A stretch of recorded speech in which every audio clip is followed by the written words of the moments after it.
অসম চুক্তিৰ হৃদপিণ্ডত বাৰে বাৰে আঘাত কৰি হত্যা কৰিব খোজা কোনো লোকে অসম চুক্তি সম্পৰ্কে অকালতি কৰাৰ নৈতিক অধিকাৰ নাই। তেওঁ মুখ্যমন্ত্ৰীয়ে হওক বা তেওঁ প্ৰধানমন্ত্ৰীয়ে হওক।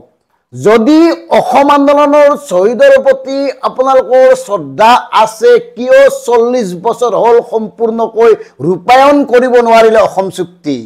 লুৰিণজ্যোতি গগৈ ডাঙৰীয়াই জাতীয় বিষয় এটা লৈ কেন্দ্ৰীয় চৰকাৰৰ বিৰোধী দলপতি এগৰাকীক কাৰ্যালয় কক্ষত লগ কৰিছে আৰু তাকে লৈ এতিয়া লুৰিণজ্যোতি ডাঙৰীয়া সকলে হেঁচি ধৰিবলৈ প্ৰয়াস কৰিছে। আৰু হাঁহি উঠা কথা এইটোৱে যে যিসকলে লুৰিণজ্যোতি গগৈ ৰাহুল গান্ধীক সাক্ষাৎ কৰা বিষয়টোক লৈ তুচ্ছ তাচ্ছিল্য ভৰ্ৎসনা কৰি আছে, তেওঁলোক কোন এবাৰ চাওক। তেওঁলোক কংগ্ৰেছক লুটি পুতি খাই নিজকে নিৰ্মাণ কৰি নিজকে ৰাজনৈতিকভাৱে প্ৰতিষ্ঠা কৰি এতিয়া ভাৰতীয় জনতা পাৰ্টিৰ ৱাশ্বিং মেচিনত সোমাই চাফা হোৱা মানুহ। এইখন ফটোক লৈ বিৰাট চৰ্চা হৈছে। এতিয়া আমাৰ স্পষ্ট কথা, কংগ্ৰেছ কেতিয়াও দোষমুক্ত হ'ব নোৱাৰে, কংগ্ৰেছ কেতিয়াও ক্ষমাৰযোগ্য হ'ব নোৱাৰে। কিন্তু অপ্ৰিয় নিষ্ঠুৰ সত্যটো হ'ল অসম আন্দোলনৰ অসম চুক্তি ৰূপায়ণ হৈছিল কংগ্ৰেছ দলে গঠন কৰা চৰকাৰৰ প্ৰধানমন্ত্ৰী ৰাজীৱ গান্ধীৰ লগত। গতিকে কংগ্ৰেছ আৰু অসম আন্দোলনৰ সেই সময়ৰ নেতাসকলৰ লগত চুক্তি হৈছিল আৰু সেই চুক্তিটোক লৈ যদি যিকোনো এটা আঞ্চলিক দলে কংগ্ৰেছৰ শীৰ্ষ নেতৃত্বক লগ ধৰে, সাক্ষাৎ কৰে, তাত অপৰাধ ক'ত? ভুলে শুদ্ধ হ'লে লুৰিণজ্যোতি গগৈ একেটা স্থিতিতে বৰ্তমানলৈকে আছে। গতিকে আমাৰ একদম স্পষ্ট কথা, হাৰে হিমজুৱে নিজকে জাতীয়তাবাদী বুলি ভবা যিকোনো আঞ্চলিক দলেই ৰাহুল গান্ধীক সাক্ষাৎ কৰিব পাৰে, অসম চুক্তি বিষয়টো আলোচনা কৰিব পাৰে, দাবী তুলিব পাৰে। কাৰণ ৰাহুল গান্ধীৰ জৰিয়তে যদি সংসদৰ মজিয়াত বিষয়টো উপস্থাপন হয়, তেতিয়াহ'লে বিষয়টোৱে পুনৰ গুৰুত্ব পাব। এইকাৰণে কৈছোঁ, কাৰণ আজি 40 বছৰে সম্পূৰ্ণকৈ ৰূপায়ণ নহ'ল অসম চুক্তি। অথচ কংগ্ৰেছে 20 বছৰ থাকিল আৰু বিজেপিও 20 বছৰ শাসন কৰাৰ পথত। আজি অসম চুক্তি বা অসম আন্দোলন সম্পৰ্কত সহানুভূতি দেখুৱাইছে মুখ্যমন্ত্ৰী ডাঙৰীয়াই। কিন্তু মুখ্যমন্ত্ৰী ডাঙৰীয়া, আপোনালোকে কাখন যে কাৰ্যকৰী কৰি অসম আন্দোলনৰ হৃদপিণ্ডত আঘাত কৰিলে সেই কথাটো জানে নে নাজানে?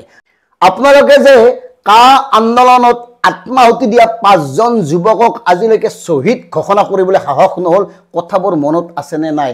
আৰু এই যে আপোনালোকৰ লগত এতিয়া মিত্ৰ হৈ আছে অসম গণ পৰিষদ, গুপ্ত হত্যাৰ দল নহয় সেইটো? সেইখিনি সময়তে গুপ্ত হত্যা হোৱা নাছিল? এতিয়া আপোনালোকক সুধিছোঁ, কিয় আপোনালোকে গুপ্ত হত্যাৰ লগত জড়িত দল এটাৰ লগত মিত্ৰতা স্থাপন কৰিছে? উত্তৰ কি দিব?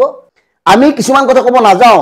কংগ্ৰেছত থাকোঁতে মুখ্যমন্ত্ৰীয়ে বিজেপিক কি কৈছিল এই কথাবোৰ আমি ক'ব নাযাওঁ, বা জয়ন্ত মল্ল বৰুৱাই কি কৈছিল কি কৰিছিল এই কথাবোৰ ক'ব নাযাওঁ, পীযুষৰ কথা নকওঁ, দিগন্ত কলিতাৰ কথা নকওঁ। এইকাৰণে নকওঁ, অসমৰ মানুহে তেওঁলোকক জানে। এতিয়া সকলোফালে ব্যৰ্থ হৈ কেৱল এই ধৰণৰ এটা ঘৃণা আৰু বিদ্বেষৰ ৰাজনীতি তেওঁলোকে কৰিবলৈ আৰম্ভ কৰিছে। আৰু অসমৰ সাধাৰণ জনতাৰ যে মহভংগ হৈছে এই কথাটো এওঁলোকে বুজিছে, জানিছে, আৰু সেইকাৰণে চালে বেৰে কোবাই পৰিৱেশটো অস্থিৰ কৰি তুলিবৰ কাৰণে এই সকলোবোৰ কাম কৰি আছে, তাত কোনো সন্দেহ নাই। কিমান দুখ লগা কথা ভাবক, 2014 চনলৈকে হিন্দু বাংলাদেশীক অসমত নাগৰিকত্ব দি এওঁলোকে অসম চুক্তিক বুঢ়া আঙুলি দেখুৱাই দিলে, অৱমাননা কৰিলে, তাৰপিছত অসম আন্দোলনৰ কথা কয়। আন্দোলনৰ ফলত জন্ম হোৱা অসম গণ পৰিষদ তেওঁলোকৰ লগত আছে, ভৃত্যৰ দৰে আছে, স্থাপকৰ দৰে আছে, ৰঘুমলাৰ দৰে আছে, বিজেপিৰ অক্সিজেনত জীয়াই আছে, তেনে এটা দলক লৈ লগত আছে। অথচ অসম চুক্তিখন সম্পূৰ্ণকৈ পালন কৰিব পৰা নাই, ৰূপায়ণ কৰিব পৰা নাই।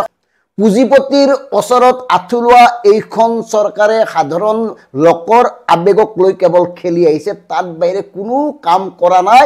অনাগত সময়ত জাতি যে ৰক্ষা হ'ব, সেয়ে আমি স্পষ্টকৈ কৈছোঁ, লুৰিণজ্যোতি গগৈ ডাঙৰীয়াৰ লগত আমাৰ কোনো ব্যক্তিগত সম্পৰ্ক নাই, কিন্তু তেখেতে এটা স্থিতিত এতিয়ালৈকে আছে আৰু সেই স্থিতিটোক আমি স্বাগতম জনাইছোঁ।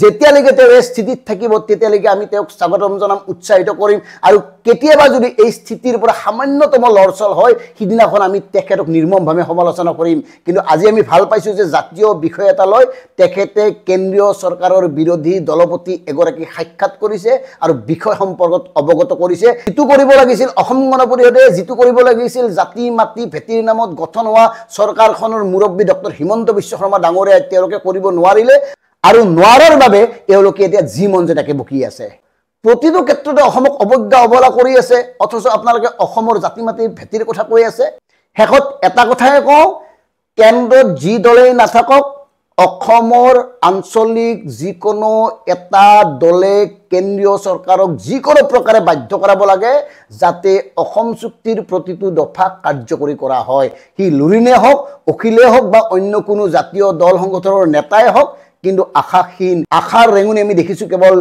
লুৰিনৰ চকুত লুৰিনৰ মনত লুৰিনৰ দৃষ্টিত আৰু লুৰিনৰ কাম কাজত শেষত আমি আশা কৰিম লুৰিনে এই বাটটোৰ পৰা যাতে কোনো কাৰণত উভতি নাহে ধন্যবাদ